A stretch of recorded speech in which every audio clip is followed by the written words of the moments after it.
السلام علیکم پیارے ساتھیوں، خوش آمدید کہتی ہوں آپ سب کو اپنے چینل وفا انٹول اسٹوری پر۔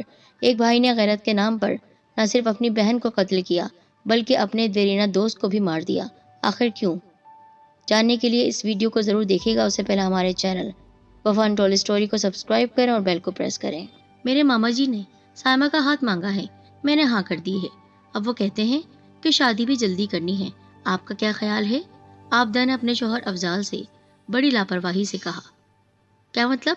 تم نے مجھ سے پوچھنا بھی مناسب نہیں سمجھا اور رشتے کے لیے ہاں کر دی، اور اب تم مجھ سے کیوں پوچھ رہی ہو؟ افضال کے لہجے میں غصہ اور ناراضگی صاف ظاہر تھی۔ جب ماما جی آئے تو آپ گھر پر نہیں تھے، اور اگر ہوتے بھی تو میں انہیں انکار نہیں کر سکتی تھی۔ ویسے بھی انہوں نے مجھ سے مانگا ہی کیا ہے بیٹی، ہم نے کسی کو دینی تو ہے، تو پھر خاندان میں کیا برائی ہے؟ اور دیکھو، یہ ٹھیک ہے کہ ہماری سائمہ ابھی 17 برس کی ہے، جبکہ ماما جی کا بیٹا سفیان 30 سال کا ہے، مگر وہ سمجھدار ہے۔ اور پھر سب سے بڑی بات یہ ہے کہ ماما جی کی بہت بڑی زمین ہے۔ سفیان ساری زندگی بھی کام نہ کرے تو بھی دونوں میاں بیوی کو کوئی تنگی نہیں ہوگی۔ بات تو تمہاری 16 آنے درست تھے۔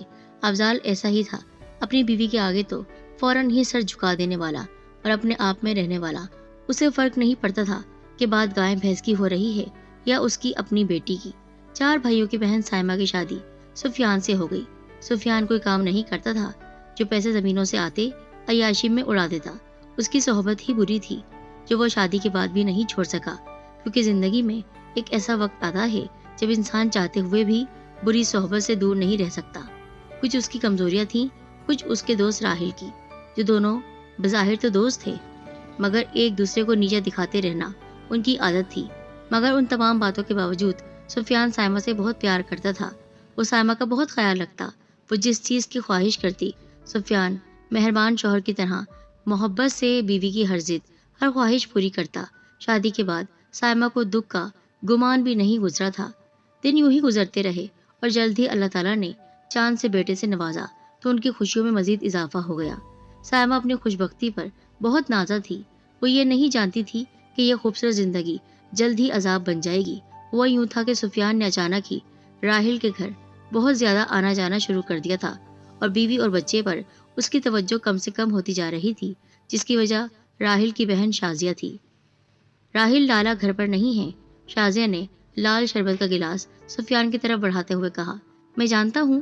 سفیان نے شربت کا گلاس میز پر رکھا اور شازیہ کے سامنے کھڑے ہوتے ہوئے اس کی آنکھوں میں آنکھیں ڈال کر بولا، جانتا ہوں وہ کسی دوست سے ملنے گیا ہے، اور کب آئے گا؟ تو پھر یہاں کیوں آئے؟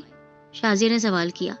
میں تو اس پائل کے لیے آیا ہوں جس کی آواز ہر روز یہاں سنتا ہوں، اور وہ آواز میرا پیچھا کرتے کرتے میرے گھر تک پہنچتی ہے اور پھر مجھے یہاں آنے پر مجبور کر دیتی ہے۔ تو اس کا مطلب ہے میری پائل نے مجھ پر احسان کیا اور میرے دل کا پیغام تمہارے دل کو دیا۔ میں تو کبھی بھی اس کا احسان نہیں چکا پاؤں گی۔ تم سچ بول رہی ہو؟ سفیان نے شازیہ کا ہاتھ اپنے ہاتھوں میں لیتے ہوئے کہا۔ ہاں، آنکھیں بند کر کے یقین کر لو اس بات کا، آزما لو تمہاری محبت کو جب جی چاہے۔ تم میری محبت کو آزما سکتے ہو، آزما لینا، شازیہ نے سفیان کی آنکھوں میں آنکھیں ڈال کر کہا۔ یہ زیارت نہ جانے کب تک جاری رہتی اور نہ جانے کب وہ انتہائی قدم اٹھا لیتے۔ اسی وقت دروازے پر دستک ہوئی۔ اوہ، اماں ہوں گی۔ شازیہ ہڑبڑا گئی۔ تم یہیں رکو، جب اماں گیٹ سے اندر داخل ہوں گی تم فوراً اس دروازے سے باہر نکل جانا۔ شازیہ نے گلی میں کھلنے والے دروازے کی طرف اشارہ کرتے ہوئے کہا۔ دروازہ کھولا تو اماں ہی تھی، سیدھی برآمدے میں جا کر بیٹھ گئی اور سفیان باہر گلی میں کھلنے والے دروازے سے نکل گیا۔ وقت کے ساتھ ساتھ سفیان اور شازیہ کے تعلقات بڑھتے جا رہے تھے، ناجائز تعلقات ان میں بن گئے تھے۔ اکثر اور بیشتر وہ اسی وقت راحل کے گھر جاتا جب وہ گھر پر نہیں ہوتا تھا۔ ان دنوں راحل چند روز کے لیے شہر سے باہر گیا ہوا تھا، اور اس بات سے سفیان نے زیادہ فائدہ اٹھا لیا تھا۔ اس سے زیادہ اس بات کا فائدہ کون اٹھا سکتا تھا؟ سو وہ دن رات شازیہ کی گلی میں رہتا، کب اس کی اماں گھر سے نکلیں اور شازیہ سے ملاقات ہو۔ اس شام بھی ذرا محنت کرنے کے بعد سفیان کو یہ موقع مل گیا۔ چلو یہاں سے کہیں دور چلتے ہیں جہاں ہمیں کسی کا ڈر نہ ہو، میں تمہیں ایک گھر لے کر دوں گا، پھر ہم شادی کر لیں گے۔ یہ سب اتنا آسان نہیں ہے جتنا تم سمجھ رہے ہو، شازیہ نے سفیان کے کندھے پر سر ٹکاتے ہوئے کہا۔ تم چلو تو صحیح، مجھ پر اعتبار نہیں ہے کیا؟ یہ اعتبار ہی تو ہے جو تم اس وقت میرے گھر میں ہو۔ تو ٹھیک ہے، میں آج رات 2 بجے تمہارے گھر کے دروازے پر تمہارا تب تک انتظار کروں گا जब तक तुम ना आ जाओ। तुम मजाक कर रहे हो? शाजिया ने सुफियान के कंधे से सर उठाकर हैरानगी से कहा, नहीं, मैं सच कह रहा हूँ, हम शादी कर लेंगे। और तुम्हें क्या लगता है मैं तुमसे झूठ बोल सकता हूँ? ठीक है, मैं आ जाऊंगी। सुफियान से वादा करते हुए शाजिया ने यह नहीं सोचा था कि अपना आशियाना छोड़कर नया घर कैसे बनाएगी। जो लड़कियां मोहब्बत के नाम पर अपने वालिदैन की इज्जत पांव तले रौंद कर घर से निकल पड़ती हैं, वो ये क्यों नहीं सोचती कि उनसे जुड़ा हर रिश्ता उनसे मोहब्बत ही करता है, तो क्यों ऐसा कदम उठाती हैं? और ऐसे मर्द जो मोहब्बत के नाम पर बेवकूफ़ लड़कियों को लूट लेते हैं, और वो लड़कियां ऐसे इकदाम पर मजबूर कर देने वाले मर्दों की आंखों में आंखें डालती हैं। ऐसे मर्दों की आंखों में से लफ्ज़ मोहब्बत को छीन लिया जाए तो बेहतर है, क्योंकि उसकी जगह लफ्ज़ हवस से पुर करवाई जाए, क्योंकि यह हवस ही होती है जो तमाम इखलाकी हदें पार करने पर मजबूर करती है। सुफियान, हम शादी कब करेंगे? तुमने कहा था जल्दी कर लेंगे, और आज पूरा एक हफ्ता हो गया है। शाजिया के सवाल में शिकवा भी था और शिकायत भी। तुम्हें मालूम है कि जिस रात तुम मेरे साथ अपने घर से निकली हो, राहिल उसी रात की सुबह ही वापस आ गया है, और वो अब तुम्हारी तलाश में है। उसने पुलिस चौकी में भी मेरी रिपोर्ट करा दी है। इन हालात में निकाह के लिए मौलवी और गवाह लाना बहुत मुश्किल हो रहा है। खैर, आज अभी खावर खाना देने आता है तो मैं उसके साथ जाता हूँ ताकि उसके बारे में उससे बात कर सकूँ। ऐन उसी वक्त दरवाजे पर दस्तक हुई। खावर ही होगा। मैं जा रहा हूँ, दरवाज़ा बंद कर लो और तब तक नहीं खोलना जब तक तुम्हें यकीन ना हो जाए कि मैं ही हूँ। ये कहकर सुफियान चला गया और शाजिया परेशानी के आलम में सर थाम कर बैठ गई कि उसने क्या कर दिया। माँ जी, आपकी बेटी अपनी मर्जी से गई है, मेरा शौहर उसे उठाकर नहीं ले गया। शाजिया ने मेरा घर उजाड़ दिया और आप लोग मुझे ही इल्ज़ाम दे रहे हैं। बेचारी सायमा को किसी से बात करना भी नहीं आती थी। ये उसकी कम उम्री का तकाजा था, और अब अगर वो ये सब कह रही थी तो ये उसके हालात का नतीजा था। ये सब सुनकर शाजिया के माँ के होठ तो जैसे सिल ही गए।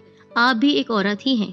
क्या कभी ऐसा हुआ है कि औरत ही अपना घर उजाड़ने में शौहर के साथ शरीक हो? आपकी बेटी ने मुझे कहीं का नहीं छोड़ा। आप जरा सोचें, मैं इस नन्हे से बच्चे को लेकर कहाँ जाऊंगी, और जो अभी इस दुनिया में नहीं आया उसका क्या करूंगी? माँ बनने वाली हूँ मैं। सायमा की आंखों से आंसुओं की झड़ी लगी हुई थी। ये बरसात एक हफ्ते तक जारी रही और दुख के बादल थे जो कम होने का नाम नहीं ले रहे थे। सब जानती हूँ बेटा, शाजिया ने हमें और सुफियान ने तुम्हें धोखा दिया है। ये भी समझ लो कि अगर यहाँ नहीं आऊंगी मैं तो राहिल आकर तुम्हें तंग करेगा। और हाँ, मेरी बेटी को जब हमारी इज्जत का ख्याल ही नहीं आया तो वो तुम्हारे बारे में क्या सोचेगी? शाजिया की अम्मा ये सब कहते हुए बहुत शर्मिंदा थी। सुफियान दोपहर को गया हुआ था और अब रात हो रही थी, मगर वो अभी तक नहीं लौटा था। शाजिया बड़ी बेचैनी से उसका इंतजार कर रही थी। दरवाजे पर दस्तक हुई। उसने डरते डरते पूछा, कौन? मैं खावर हूँ, जो दोपहर को खाना देने आता है। सुफियान भी आपके साथ गया था, वो भी घर नहीं आया? शाजिया बंद दरवाजे के पीछे खड़ी सोच रही थी। भाभी, उसे पुलिस ने पकड़ लिया है। खावर ने गोया एक धमाका किया था। खावर भाई, ये क्या कह रहे हैं आप? ये कैसे खबर सुना रहे हैं? शाजिया ने शदीद परेशानी के आलम में बोला, और साथ ही उसने दरवाज़ा खोला ताकि सारी बात मालूम कर सके। जी भाभी, जब हम यहाँ से कुछ दूर गए थे तब पुलिस ने सुफियान को पकड़ लिया था, जबकि मैं किसी न किसी सूरत फरार हो गया था। अगर मैं उनके हाथ आ जाता तो वो मेरे जरिए आप तक पहुँच जाते। रही बात सुफियान की, तो वो मर जाएगा मगर आपका पता नहीं बताएगा। खावर भाई, ये पुलिस चौकी किस तरफ है? मेरा सुफियान से मिलना बहुत ज़रूरी है। शाजिया भाग गई थी कि ये सब राहिल ने किया है और अब जान छुड़ाना आसान नहीं है। आप ऐसा करें, कल सुबह 10 बजे तक तैयार हो जाइएगा, मैं आपको ले चलूँगा। ये कहकर खावर तो चला गया और शाजिया सुबह का इंतज़ार करने लगी। उसके लिए एक एक पल गुजारना बहुत मुश्किल हो रहा था। उसका महबूब, जिसके लिए उसने अपना घर छोड़ दिया, अपनी माँ को छोड़ दिया, उसके दोस्त को यानी उसके भाई को उसने धोखा दिया, उसके बावजूद उसने सुफियान से मोहब्बत की और उससे नाजायज़ ताल्लुकात रखे हुए, लेकिन वो उससे आज दूर हो गया था और वजह उसका भाई था। कैसे उसके बगैर रहेगी? नहीं, ये रात भी गुजर जाएगी मगर मुझे उससे मिलना है। दूसरी तरफ सायमा को भी सुफियान की गिरफ्तारी की इतला मिल गई थी, तो वो भी सुबह सुफियान से मिलने थाने आई हुई थी, जहाँ शाजिया पहले से मौजूद थी। मगर इससे पहले कि वो शाजिया से कुछ कहती सुनती, राहिल भी वहाँ पहुँच गया और बिना कुछ कहे सुने अपनी बहन शाजिया का बाजू पकड़ के घसीटते हुए उसे वहाँ से ले गया। सलाखों के पीछे खड़े सुफियान को सायमा बस देख रही थी, क्योंकि जहाँ कहने को बहुत कुछ हो और शिकायत के अंबार लगे हुए हों, वहाँ खामोशी डेरे जमा लेती है। वो मरे मरे कदमों से सलाखों के बिल्कुल पास आकर खड़ी हुई थी। सायमा, ये तुमने अच्छा नहीं किया, सुफियान ने बिल्कुल उससे अजनबी बनकर कहा। मैंने? क्या किया है मैंने? सायमा ने मरे हुए लहजे में कहा। जानता हूँ, शाजिया को तुमने गिरफ्तार करवाया है, उसको तुमने पकड़वाया है, राहिल को तुम साथ लेकर आई हो। संग दिल मखलूक जिसे हम उर्फे आम में मर्द कहते हैं, वो अगर सायमा की आंखों में झांक लेता तो कभी उस पर इल्जाम नहीं लगाता। वो उसे मोहब्बत करती थी, मोहब्बत, उसकी बीवी थी, उसके बच्चों का बाप था वो, और वो उसके साथ ऐसा करती। लेकिन नहीं, मोहब्बत में इंसान अंधा हो जाता है, और वो साफ देख रही थी कि वो शाजिया से कितनी मोहब्बत करता है। दिन गुजरते रहे और पहले हफ्ते, फिर महीने और आखिर साल हो गया, और फिर सायमा ने अपनी मुकम्मल कोशिश के बाद आखिरकार सुफियान को आज़ाद करा लिया जेल से। इस दौरान वो जान चुका था कि सायमा ने शाजिया को नहीं पकड़वाया है, बल्कि राहिल खुद वहां गया था। सुफियान जब रिहा होकर घर आया तो उसके पहले बेटे फैजान के बाद अयान भी दुनिया में आ चुका था। सायमा की गोद में फूल सा बच्चा देखकर उसकी खुशी आसमान को छूने लगी। सायमा, मैंने तुम्हारे साथ बहुत बुरा किया, मैं माफ़ी के काबिल नहीं हूँ, और ना ही मेरा जुर्म ऐसा है कि तुम उसे भूल सको। फिर भी मैं तुमसे माफ़ी का तलबगार हूँ, मेरी पहली और आखिरी गलती समझकर माफ़ कर दो। सायमा सुफियान की माफ़ी मांगने के जवाब में आंसू भरी आंखों के साथ बस उसे तकी जा रही थी कि एक पल में रुस्वा करते हो, एक पल में अपनी महबूबा की गिरफ्तारी, उसके पकड़ जाने का, एक तरफ अपनी महबूबा के उसके भाई के साथ जाने का इल्ज़ाम मुझ पर डालते हो, और आज कम अज़ कम मेरी इज्जत तो कर रहे हो, मेरा मान तो रख रहे हो, शर्मिंदा तो हो रहे हो। इन बच्चों की खातिर मुझे माफ़ कर दो। सुफियान सायमा के करीब आकर उसके आंसू पोंछ रहा था कि दरवाजे पर दस्तक हुई। सुफियान ने दरवाजे पर जाकर देखा तो उसका एक बहुत पुराना दोस्त वहां मौजूद था। उसने सुफियान को किसी निहायत ही ज़रूरी काम के लिए 10 मिनट के लिए बाहर चलने को कहा था, तो सुफियान सायमा को बस 10-15 मिनट में वापस आने का कहकर चला गया कि मैं आऊँगा हमेशा हमेशा के लिए तुम्हारी ज़िंदगी में। मैं अब शाजिया से कभी नहीं मिलूँगा। मैं जान गया हूँ कौन मेरा साथी है और कौन नहीं। मैंने बिला वजह अपने घर को उजाड़ने की कोशिश की थी, एक गैर औरत के लिए। तुम मेरी बीवी हो और तुमको ही मेरी महबूबा रहना था। अब मैं वापस आऊँगा और हम हमेशा यूं ही हंसते बसते रहेंगे अपने बच्चों के साथ। सायमा ने सुफियान को दिल से माफ़ कर दिया था। उसकी ज़िंदगी में सुफियान के अलावा था ही कौन। उसके अपने माँ बाप ने तो इन हालात में, जबकि सुफियान जेल में था, 1 साल हो गया था, उसका साथ देना तो दूर की बात, तसल्ली के 2 बोल भी नहीं बोले थे। वो तमाम तर मुश्किलात अकेली बर्दाश्त करती रही थी, और अब जब सुफियान वापस आ गया तो वो क्यों ना उसे माफ़ करके अपना घर बसाती। अपने बच्चों के लिए ऐसा करना था, अपने लिए ऐसा करना था कि घर के बाहर से फायर की आवाज़ सुनाई दी। सायमा ने अल्लाह खैर कहते हुए अयान को गोद से निकालकर चारपाई पर लिटाया ही था कि पड़ोस की एक औरत उसके घर में दाखिल हुई। सायमा, सायमा जल्दी चल, गजब हो गया, क्या हुआ, कुछ तो बताओ। सायमा शदीद परेशानी के आलम में उस औरत के साथ चल पड़ी। गली में एक हजूम था। वो हजूम को चीरती हुई आगे बढ़ी तो सुफियान खूद में लथपथ लाश बना हुआ उसके सामने पड़ा हुआ था। उसकी आंखें खुली हुई थी, जैसे कह रही हूँ कि मैं वापस आ रहा था पर नहीं आ सका। सुफियान को राहिल ने ये मौका ही नहीं दिया कि वो सायमा से वफा करता। सुफियान, जो कुछ देर पहले उसे कभी दुख न देने का वादा करके गया था, वही अब राहिल के हाथों उसकी बहन शाजिया को घर से भगाने के जुर्म में सजा का शिकार होकर जिंदगी से बेगाना हो गया था। उसकी बहन को भगाकर ले गया था, लेकिन वो जेल में था इसलिए कुछ नहीं कर सका था।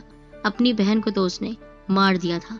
हाँ, उसने अपनी बहन को मार दिया था, लेकिन अब बारी थी उसके दोस्त की, और जैसे ही वो वापस आया उसने उसको भी मार दिया।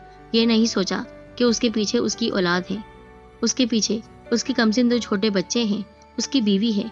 लेकिन नहीं, वो उसको सजा देना चाहता था।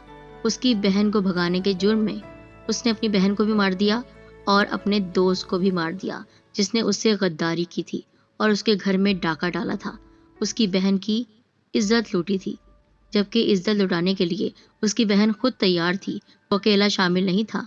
उसकी बहन उसके साथ गई थी, उसकी मर्जी से नहीं, अपनी मर्जी से। अब जबकि वो शर्मिंदा हो रहा था कि मैंने बहुत बड़ा गुनाह किया है और मुझे ऐसा नहीं करना चाहिए था अपनी बीवी के साथ, आज उसको उसकी बीवी से छीन लिया गया।